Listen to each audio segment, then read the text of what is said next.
Yan. Masaray, masaray. Malon pag umaga mga kapatid. Ayan o. Live tayo sa Agibaloy TV. Ang TV ng mga mangyan. Kuya, bati mo na. Hila, bati. Tayo po ay magagawa ngayon ng PSA. Participatory Situational Analysis. At magtutukoy tayo mga ate ng problema sa inyong community. Ililista nyo ang mga problema ng barangay. Ano po? At iisip tayo ng solusyon. Ayan, si ate seryoso pa mamaya. Ito naman si Sir Cardel, ang bising-bising PDO. Nakakaramdam na. Nakakarami na. Pag natapos kayo dyan, tayo ay parito na at magtutukoy ng problema. Hahanap tayo ng solusyon. Ang problema ay yan, maalon pag umaga sa inyo mga kuya, mga ate. Dito si Madam Dolores. Si kuya, pakilala ka. Yan o. Mga kuya. Faustino, Taiwan. Faustino, si kuya. Ikaw, Kuya Seryo. Ako, Kuya Seryo. Yan, sila. Mga kuya, mga ate, mga madam, yung tutukoy tayo ng problem tree ngayon sa inyong community habang inaantay natin yung iba, alam nyo naman ang mga problema sa barangay. Pero basically, yung makakatugon sa inyong hanap buhay, yun po ang isusulat natin. Ito pong problem tree, susulat nyo dito sa ugat, yung mga sanhe nung problema na yun. Pangunahing problema. Sakit ng puno. Sa gitna po, ito yung itong katawan ang problema talaga ng Tapos ano dito? ugat. Yan yung dahilan yan. Bakit yan yung problema? Ano ang pinakaugat ng problema? Pinakasanhi. Bakit yan ang problema? Ang pinaka Halimbawa, problema niya dito ay baha. Yes. Ang sanhi niyan ay, yung pinakaugat niyan ay pagkaubos ng puno. Pero ang problema nyo ay baha. Ang resulta po ay baha. Yun. Ang resulta, baha at pagkalunod ng mga tao. At pagguho ng mga, ang resulta dito.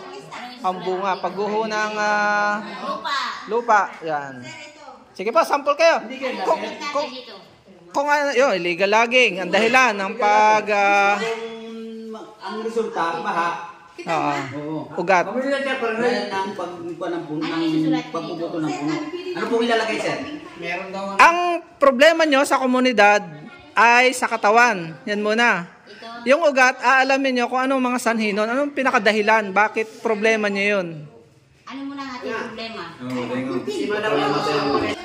Susulat nyo po dito po sa katawan, nakahirapan. Malaki ako magsulat. Pag po kayo matakot, wala pong mali. Basta mahalaga, natuto ang mga katribo natin yan. Kahirapan ng buhay. Ang buhay.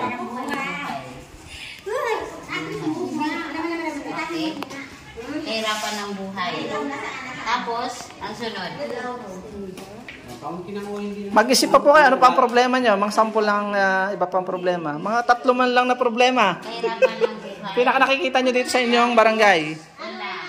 Kakulangan. Okay. Kalinisan. Yan, kalinisan. Kalinisan. Okay. Kalinisan, kahirapan ng buhay. Suggest kayo kuya, mga kuya. Ano pa nakikita nyo problema? Suggest kayo. Nakikita nyo siya. Kahit hindi sa pangkabuhayan. Opo, lahat po ng problemang sa basic na pinakamalalaki. 3 pinakamalalaki. Teknolohiya. Po, Teknolohiya. kulang sa teknolohiya. Hindi. Apektado ang komunidad pagpasok ng teknolohiya. Katulad ng internet, piso wifi. Sige. Sige po. Sulat nyo po sa problema. Ano yun? Sa makabagong teknolohiya. Makabagong teknolohiya. Baligtad daw. Sa halip na solusyon yung technology problema nyo. Sa halip na Nakakasira siya. inayawan na natin yan ay. Hindi. Pag dapat nakikita natin, ang goal natin ng problem tree natin ay matuto tayo mag-analyze ng problema. makabagong teknolohiya. Ano ang ating ugat? Anong ating ugat ay, ang ugat niya ng sanhin yan. Ang ugat ay, Pag kayo mga naging konsehal na, balang araw, Ano ugat dito?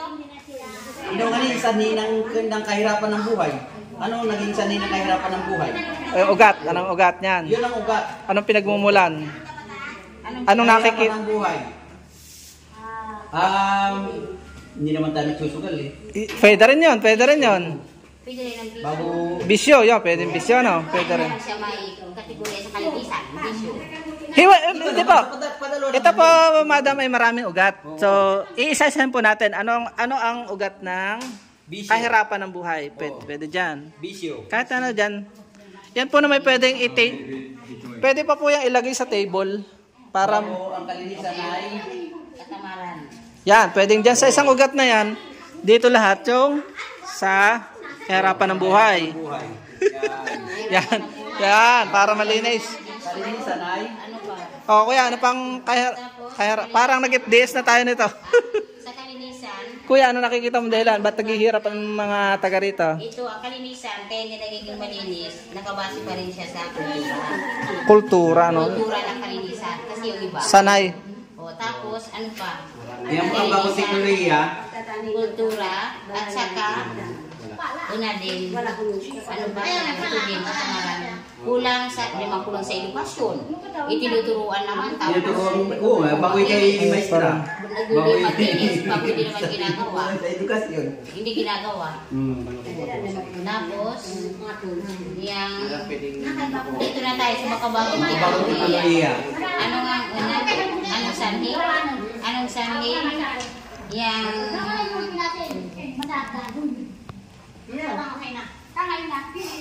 anong sanhi ng makabagong teknolohiya? Kahirapan ng buhay. Anong pinagmulan? Anong pinagmulan? Binilhan ng, Problema. Binilhan ng cellphone. binilhan ng cellphone. Yo, tama kuya. Yan ang pinakaugat. Kung hindi binilhan, walang teknolohiya. Teknolohiya. Kaya lang paano naman pag nag-aaral? Kailangan ng cellphone. Kailangan ng cellphone. Wala na tayong kasuotan, ano? O cellphone. Kailangan mapag-aralan talaga natin. Ang ugat ay dahil sa cellphone. Dahil sa cellphone. Ang ugat. Tapos, Makabagong teknolohiya. Oh. ano pa?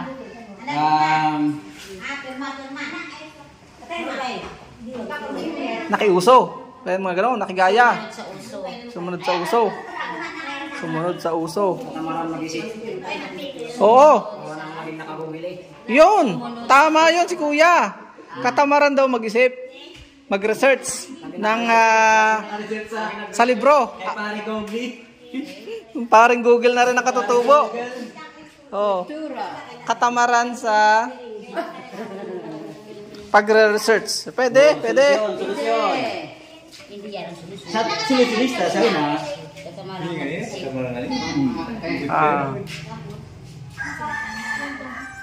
Sir, parang hindi, parang mali ang ating. Ayos po yan, walang maling sagot. Basta malaga. Ito, sampo lang naman po yan eh. Dito naman po ang anong epekto. Epekto naman ng sawa. Opo, yung bunga. Kasi dahon siya, nagbubunga na siya dito sa sanga yan. Dito pupunta na. Ganito Diretso sir. tayo. Sir, yung bunga niyan, yan ang solusyon. Naranasan natin naging mahirap. Dito po tayo sa sa solusyon dito. Yan sa solusyon. Sir, Opo, iba. naranasan natin itong kahirapan ng buhay dahil sa bisyo. Ano pa? Ano pa? Dahil sa katamaran. Kulang pa yata. Sa ating kultura. Dahil sa cellphone ang katamaran mag-isip at sumunod sa uso. Ngayon, anong epekto? Parang kulang pa yata ito ng ano dyan, ugat. Ugat? Oh, kulang yung Ano ba kung ang dahilan. ilagdag yan? Yung inyong naisip na solusyon doon. Kulang sa ano? Ano yan? Anong nakikita niyong kulang sa inyong community? Yung inyong project na napili. Kulang sa Ng buhay. Anong- Kulang sa pagkakakita ng trabaho. yan. Saan yan? Ugat pa rin, sanhi. Yan po. Hindi, di pa. Kakulangan sa trabaho.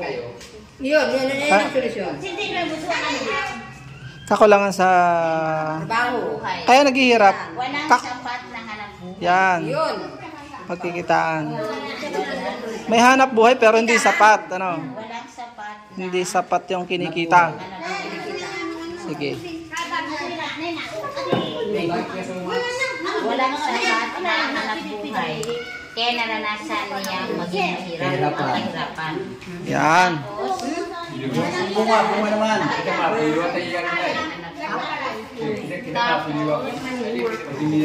okay, kalinisan. Sabi nga ni sir, pag ikaw naging konsyel, alam mo yan.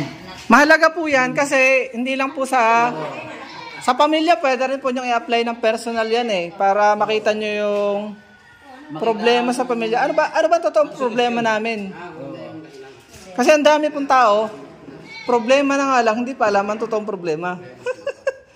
Mahalaga po yan, may i-apply nyo po yan. Opo. Ito naman po, dito na kayo sa bunga. Mamaya, Susunod sa dito natin palalalimin sa solusyon 3 yan mamaya. susunod sa bunga. Pahiwa-hiwalayin din natin. Yung katapat niyang ugat nito po, ay di Yun din. isusulat natin yung magiging epekto nito dito. Niyang, dito na po, dito na. Ito na. Oh, wag niyo na pong guhitan. Okay? Automatic na yan dito. Ito siya, dito, ito yung isa. At tatlo. Opo, parang tatlo nyo. Yan po yung magiging resulta ng kahirapan ng buhay na problema nyo. Yung number 1 na problema nyo. Kahirapan ng buhay. Ano yung mga resulta? Hindi, resulta. Bunga. Hindi, bunga na po ito, bunga. Sanhi yan. Ito yung sanhi. Ito, magiging Ito sira, makinig kayo sa akin ha. Walang sapat na hanap buhay si Mang yan. Opo, May yan. bisyo at may ugali ng pagiging tamad. Kaya naranasan niyang Oo. mahirap ang kanyang Opo. buhay. Dito naman po. Dahil sa kahirapan, naranasan ni Mang yan na magkasakit. Yan na. Wala Tama. ng pagkain. Tama po, tama. Yan ang bunga. Yan na po ang bunga. Yan ang resulta, bunga. Tama po. Malnutrition. Malnutrition. Nabingo nyo, nabingo. Malnutrition. Tapos, pagkakasakit. Ate, doon nga po kayo. Tabi. Para makita nyo. Pagkakasakit. Ano pa? Dahil nahirapan natin, naranasan natin ang kahirapan ng buhay. Diba sa ating mga anak ay naging malnouris, nagkasakit. Tapos, nagkuhan din, nagtrabaho na sa, nagtrabaho na sa Tagalog. Tagalog. Yun. Saknong. Yeah, sige, tayo na. Basta tayo nagkakaintindi sa salitang yan. Ayan eh. Hindi po. Doon na yan ang solusyon. Pwede rin po siyang umaalis sa Umaalis sa community. Yon, yan ang naging mas bunga. Umaalis Dito tayo mamaya sa solusyon. sa Ang sunod na video po ay ate ipapakita ang solusyon. umaalis sa komunidad. Ano pa? Ano Wala pa? na, yan ang Kahirapan ng buhay. Yung kalinisan naman. Marami ang tambay. Yan, tambay. Ang resulta, tambay. So, Tambay. Walang Tama. trabaho. Pinatatamaan mo ako eh. Walang trabaho. Nagtambay. Natutong mag... bisyo. Oh. Ha? Ako man din, ikaw man din. Naman. Okay, ano pa? Oh, wala na. Yang Ito. kalinisan. Anong resulta? Base siya sa kultura. Sa kalinisan, ang maging epekto nito ay Bunga, yung bunga. yun eh, Sakit. pagkakasakit. Sakit. Unang-una nagkaroon siya ng sakit. Tapos, ito din. Malnourished.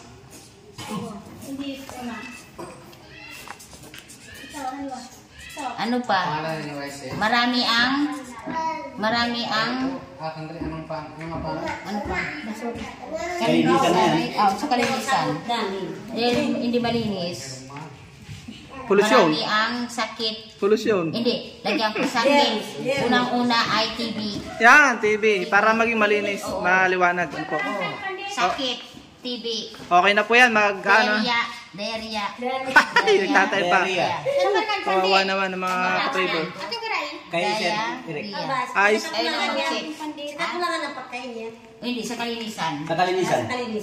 Oh, Yun yun ang na po. kabagong teknolohiya naman. Yun, tingnan natin kung paano naapektuhan ang katribo ng Dahil sa cellphone, dahil sa katamaran mag-isip, sumunod sa uso, anong naging epekto sa bata?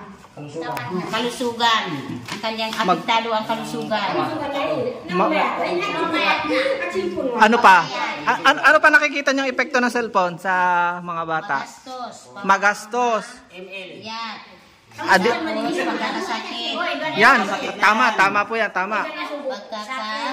Pagkakasakit. Hindi mautusan. Oh, tamad. Tamad. Hindi na mautusan. Gastos. Ano pa? Gastos. Absenteeism. Yan, oh, dami.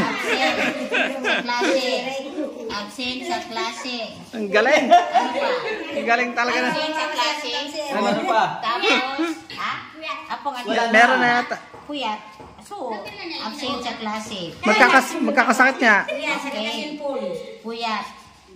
Tapos, sa Low- kasi cellphone, Low blood yan, malolow sa blood. kasi cellphone, siya ay naging puyat. Kaya sa kanyang pagiging puyat, absent sa klase. Okay. Dahil siya naging puyat, naranasan niya yung pamamayat. Dahil namamayat na siya, nagkasakit na siya. Sama-sama na ang bunga. Yun, nagkasakit na siya, hindi na siya mautusan. Tapos magastos. Yung puyat, ang nag-iipig ka, nagiging payat. Gastos. Namamayat. Di bali ng puyat, huwag lang payat. Problema din. Problema sa pamilya. Oo, nag-aaway. Nag-aaway. Dahil sa cellphone. Oo. Ano pa? Itapon ang cellphone. Parang ang dami naman yan. Oo nga. Inakita natin. Ang totoo po, Mamaya tayo wala nang may lagay doon. hindi po, ang totoo ko yan, nagsampu lang tayo. Pero kung huhukayin po natin yan, napakadami pa. Dagdag una. Kaya lang, Marami pa po diyang kwan. yung salita, ay pwede mo siya general na salita, pero talagang kung hihimayin natin, madami. Madami. Kaya maganda, natututunan nyo. Ganyan pala ang buhay, ano. Sige po, susunod tayo ngayon sa salamat po, natuto tayo, Bunton Buwaywa. O solusyon. Sa sunod na video, papakita po namin ang solution 3 naman. Proceed tayo sa solution 3. Ito, dito sa ugat.